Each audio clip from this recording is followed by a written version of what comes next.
Hey everyone, I've got a story you won't believe. My name's Mark, and at 50 years old I've been through the ringer, but I've come out stronger on the other side. So picture this. I thought I had the perfect life. I'd been married to my high school sweetheart Sandra for over 25 years. We had 3 daughters, Carol, Mary, and Carla. And man, I adored those girls more than anything. Life was good. I had a steady job, a nice home, and a family I treasured. When Carol came home for her first break, I barely recognized her. It wasn't just her appearance, though that had changed too, but her whole demeanor. It felt like someone had completely rewired her thinking. She started throwing around terms I'd never heard before, talking about things that left my head spinning. Systemic this and patriarchal that. I didn't even know what half of it meant. The worst part was how she looked at me. Like overnight, I'd gone from being her dad to being her enemy, all because I was a man. I tried to have a conversation with her, to understand where all of this was coming from, but it was like hitting a brick wall. Every talk turned into a fight. She'd roll her eyes and call me outdated or say I was part of the problem. It hurt, I won't lie. This was my little girl, the one I taught to ride a bike, the one I comforted when she was scared of monsters under her bed, and now she was acting like I was some kind of villain. I kept telling myself it was just a phase, that she'd come around and realize her dad wasn't so bad. But as time went on, things only got worse. The part that really caught me off guard? It started spreading to the rest of the family. Never in a million years did I think my own family would turn against me like that, but life has a way of throwing curveballs. And let me tell you, the surprises were just beginning. All right, let me set the record straight. I'm Carol, and my dad? He's stuck in the Stone Age. When I left for college, I was this naive little daddy's girl. Can you imagine? Ugh. But once I got to campus, it was like a light bulb went off. Suddenly everything clicked. All those little things I'd noticed growing up but couldn't quite explain, they all made sense.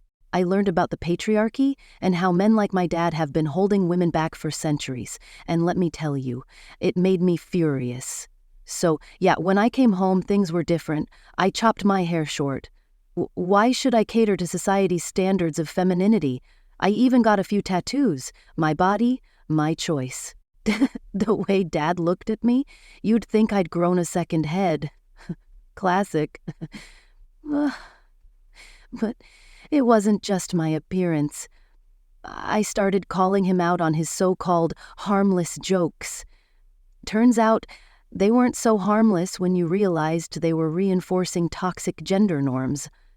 And don't even get me started on how he treated Mom, expecting her to cook, clean, and wait on him like she was his maid or something. Of course he couldn't handle it. He said I was being disrespectful and ungrateful, like providing for your kids is some heroic feat instead of the bare minimum. Please? The best part? My sisters Mary and Carla started waking up too. We'd have these long talks about feminism and dismantling the patriarchy. Watching them open their eyes to the reality of our situation was incredible. Even Mom began to change. She got a pixie cut and started standing up for herself. It was like seeing her bloom after years of being walked over. It was beautiful. Dad, though? He couldn't handle it. He'd get red in the face, yelling about how we were tearing the family apart, as if it hadn't been broken all along, built on outdated gender roles and male privilege. He even threatened divorce. Emotional manipulation much? But we didn't back down. We knew we were right, and we weren't about to let him silence us. Honestly, I'm proud of what we did. We stood up for ourselves and what we believed in. If Dad can't handle that, well, that's his problem. We're on the right side of history, and we're not going back to being quiet, submissive women just to keep him comfortable. Man, let me tell you, things at home spiraled fast. It was like someone flipped a switch, and suddenly, I didn't recognize my own family. Carol's attitude spread like wildfire. Before I knew it, Mary and Carla were parroting the same stuff. My sweet little girls, who used to run to greet me when I got home, now looked at me like I was a monster. And Sandra, my wife of over 2 decades, she started changing too. One day, she came home with a pixie cut. Now, don't get me wrong, I'm all for her doing what she wants with her hair, but it felt like more than that, like she was trying to erase the woman I married. She started talking differently too, saying things like, "I'm not your servant, Mark." I never thought of her that way. We were a team, or at least I thought we were. The house became a battleground. Every little thing turned into a fight. If I asked what was for dinner, I'd get a lecture about gender roles. If I tried to hug Sandra, she'd accuse me of being possessive. Even a simple compliment turned into a conversation about objectification. I tried to understand. I read some of the books and articles they were talking about, but the more I read, the more confused I became. It felt like just being a man made me guilty of something. And then my girls? They started saying the wildest things. They talked about needing to teach me not to be a predator. Me, their dad, the man who spent his whole life protecting and loving them. It felt like a dagger straight to the heart. I tried to explain myself to make them see my perspective, but all I got were eye rolls and accusations of being fragile or mansplaining. I didn't even understand half the words they threw at me, but I knew they weren't compliments. There were countless nights I lay awake, questioning where I'd gone wrong. Was I truly such a horrible person? A bad husband? A failure as a father? I'd replay conversations in my head, dissecting them, trying to figure out what I could have said or done differently. I worked hard to keep the peace, but it felt like walking on eggshells in my own home. One wrong word, one microaggression, whatever that means, and it was like lighting a fuse to World War III right in our living room. Eventually, I couldn't take it anymore. I snapped. I yelled. I even threatened divorce. I didn't mean it, not really. I was just desperate to be heard, desperate to be understood, desperate to get my family back. For a short time, it seemed to work. They backed off. Things got quieter, and I thought maybe, just maybe, we could find some common ground. I suggested family therapy, thinking it might help us reconnect and understand each other better. But every suggestion I made was shot down. To them, I was the problem. I was the one who needed to change. It was exhausting, feeling like a stranger in my own home, like everything I believed in and built my life on was suddenly wrong. I felt lost, confused, angry, but most of all, I felt alone. Looking back now, the signs were all there, but at the time, I was too close to everything, too hurt and bewildered to see what was coming. I clung to the hope that somehow, some way, we'd find our way back to being a family. But man, was I in for a rude awakening. Let me give you my side of the story. I'm Sandra, and I've got some things to say about my so-called husband, Mark. For years, I played the role of the perfect wife. Dinner on the table, house spotless, kids cared for, the whole deal. And what did I get in return? A quick thanks, honey, and a pat on the head. Well, those days are over. It all started when Carol came home from college.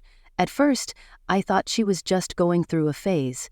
But the more she talked, the more I realized she was on to something. All those little things that had bothered me for years suddenly had names. Microaggressions, emotional labor, toxic masculinity. Everything clicked. I started doing my own research, and it was like a curtain had been pulled back. For so long, I thought this was just how life was supposed to be. But now, I knew better, and I wasn't about to go back to being Mark's obedient little housewife. So yeah, I chopped my hair short, tossed out all those frilly dresses Mark loved, and started speaking up when something bothered me. And trust me, a lot of things bothered me. The way Mark just assumed I'd handle all the housework, the way he talked over me in conversations, the way he expected me to drop everything whenever he wanted my attention. Of course Mark couldn't handle it. He started whining about how I'd changed, how he missed the old Sandra. Well, tough luck. The old Sandra was gone, and she wasn't coming back. The girls and I formed a united front. We weren't going to let Mark's outdated views hold us back anymore. We stayed up late talking, sharing our experiences and supporting one another. For the first time in years, I felt alive. Mark, naturally, tried to fight back. He even threatened divorce as if that was supposed to scare us. Please, the idea of being free from him didn't sound like a punishment. It sounded like a gift. But I knew I had to be smart. I'd given up my career to raise his kids, and I wasn't about to walk away empty-handed. So, I played the long game. I kept the peace when I had to, but behind the scenes, I was making plans. I consulted a lawyer and learned about my rights. Turns out, after 25 years of marriage, I was entitled to quite a bit, half of everything, including that precious 401k of his. It felt poetic, really. All those years he spent building his nest egg, and now half of it would be mine. I picked the perfect time to make my move. Mark's 45th birthday was coming up, and he was planning a big party with all his friends and family. He probably thought he'd play the big man, showing off his perfect family. Well, I had other plans. I got everything ready, divorce papers drawn up, and rehearsed exactly what I'd say. Mark, I will no longer be manipulated and abused by you. It had a nice ring to it, don't you think? The girls were on board. We'd talked it through, and they understood this wasn't just about leaving their dad. It was about standing up for ourselves and breaking free from the patriarchal chains that had held us down for so long. As the big day approached, I could barely contain my excitement. Every time Mark talked about the party, about how amazing it was going to be, I had to fight the urge to laugh. He had no idea what was coming. I'll admit, there was a small part of me that felt something. Regret, maybe? Nostalgia? After all, we'd been together a long time. But then I'd remember all the years I spent catering to his every whim, suppressing my own desires and identity. And just like that, any doubt vanished. This was my moment, my chance to reclaim my life, to show Mark and the world that I was more than just someone's wife. I was my own person, with my own dreams and voice. So, bring on the birthday party. I was ready to give Mark a surprise he'd never forget. It felt like the ground had been ripped out from under me. In that instant, I lost everything. The house, my savings, even my 401k. The courts wouldn't listen to my side of the story. It didn't matter that my friends and family spoke up for me. Sandra and the girls had them convinced, no questions asked. So there I was, 45 years old, starting over from scratch. I crashed at my brother's place for a while. Talk about a hard fall, huh? But you know what? Hitting rock bottom was exactly what I needed. I had a realization. I was done playing the victim, done feeling sorry for myself. It was time to take control of my life again. I marched into my boss's office and said I wanted a promotion. Any promotion. I didn't care what it was. I was ready to work my butt off. And guess what? Within a month, I landed a position that paid double my old salary. I packed up, moved to a new town, and started fresh. No more living in the past. No more what-ifs. Just forward momentum. Sure, Sandra and the girls tried to reach out after a while. Maybe they realized the grass wasn't greener on the other side. But I was done. Done with the drama, done with the blame, done walking on eggshells in my own life. Did I have trust issues? Absolutely. The whole experience left me wary, especially when it came to women. But that was fine. I didn't need anyone else. I had myself, and for the first time in years, I liked who I was. I focused on my career, rebuilding my savings, and planning for my future. My future, not Sandra's, or the girls'. It wasn't easy, I won't lie. There were nights when the loneliness felt like it might swallow me whole. But I kept going, staying focused on my goals. Little by little, things started looking up. I found my rhythm again, rediscovered my confidence, and realized I was stronger than I ever thought possible. Let me tell you, that feeling, knowing you're in control of your life, it's better than any false security I had before. So yeah, I lost my family, my home, and my savings. But what I gained? Priceless. I got myself back. And that, my friends, is worth more than anything they took from me. Well, well, well. Turns out life after Mark isn't the feminist paradise I imagined it would be. Who could have guessed, right? Oh wait, maybe the husband I tossed aside like yesterday's garbage. But what do I know? I'm just a bitter, washed-up ex-wife. Let me paint you a picture of my fabulous new life. First stop after the divorce? The bottom of a bottle. Yep, freedom tastes a lot like cheap vodka. Who needs a loving family when you've got Jack, Jim, and Johnny to keep you company, right? My relationships? A joke. Turns out men aren't exactly lining up to date a middle-aged woman with more baggage than an airport carousel. The ones who stuck around? Let's just say they made Mark look like a saint. And oh, the irony of ending up in rehab. There I was, preaching empowerment and independence, and I wound up in a place where they take away your shoelaces and monitor your bathroom breaks.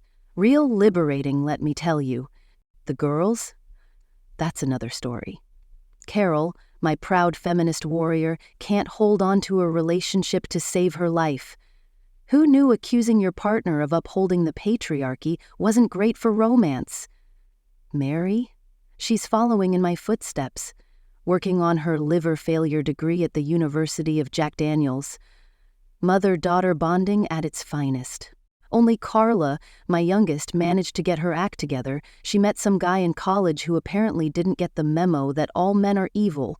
Good for her, I guess. At least one of us isn't miserable. And Mark? Oh, he's doing just fine. New job, new life, new everything. Doesn't that just warm your heart? Meanwhile, I'm here trying to pay rent with a women's studies degree and a resume gap wider than the Grand Canyon. The alimony checks still come, regular as clockwork. The same man I accused of abuse and manipulation is still supporting me. If that doesn't make you laugh, or cry, I don't know what will. So here I am, living the dream. Alone, broke, and with a list of regrets longer than my rehab stint. But hey, I'm empowered, right? This is what freedom looks like. This is what breaking free from the patriarchy feels like. If this is victory, I'd hate to see defeat. Life went on. There I was, minding my business, rebuilding brick by brick, when out of nowhere, I got a call. It was Carla, my youngest. She's getting married. I'll admit my first instinct was to ignore it, pretend I never got the message. After everything that happened, why would I want to open that can of worms again? But against my better judgment, I listened. She wanted me to walk her down the aisle, talk about a curveball, huh? My buddy Jim, always the voice of reason, told me, "Mark, give the kid a chance. She's reaching out. That's gotta mean something." He had a point. She wasn't asking for money, just giving me the honor every dad cherishes. I thought about it for days. Part of me wanted to say no, but another part of me? Well, she's still my daughter. In the end, I said yes. Not for Sandra, not for the other girls, just for Carla. And maybe, just maybe, a little bit for myself too. Walking into that wedding felt like stepping into an alternate reality. There was Sandra, looking like life had dragged her through the mud and back again. Carol and Mary tried to corner me, their eyes full of regret and their words dripping with apologies. But I wasn't falling for it. Too little, too late, you know. The ceremony itself, it was fine, I guess. Carla seemed happy, and that's what really matters. But walking her down the aisle, that was one of the hardest things I've ever done. Each step felt like it stretched on forever. I stayed for the reception, even brought along a small gift, nothing extravagant, just enough to be polite. But the entire time, it felt like the walls were closing in on me. Memories and bitterness kept bubbling to the surface, threatening to overwhelm me. So, I did what any reasonable man would do. I made up an excuse, slipped out, and hit the road. I gripped the steering wheel so tightly on the drive home that my knuckles turned white. But you know what? As hard as it was, I'm glad I went. In a strange way, it brought me some closure. It showed me that part of my life is completely behind me now. And honestly, I'm okay with that. Fast forward to the present, and life's looking pretty good from where I'm standing. Remember that 401k Sandra tried to take me for? I built it back up and then some. It's now worth double what it was. Take that, divorce lawyers. I'm retired now. And not the sit on the couch and watch reruns kind of retired. No, I'm talking about the kind of retirement filled with adventure and excitement. Jim and I have this plan to travel the globe, maybe even settle down somewhere overseas. I'm thinking about Bali or Costa Rica, somewhere with endless sunshine and sandy beaches. As for Sandra, last I heard, she's still a mess. She's estranged from the girls and still battling her demons. Can't say I'm shocked. Karma works in mysterious ways, doesn't it? The girls are all married now. Carol and Mary, their marriages are shaky to say the least. I guess that whole men are the enemy mindset doesn't exactly build a solid foundation for a relationship. Who could have predicted that, right?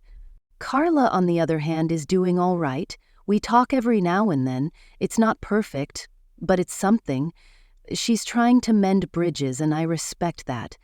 I don't know if we'll ever be as close as we once were, but I'm open to seeing where things go.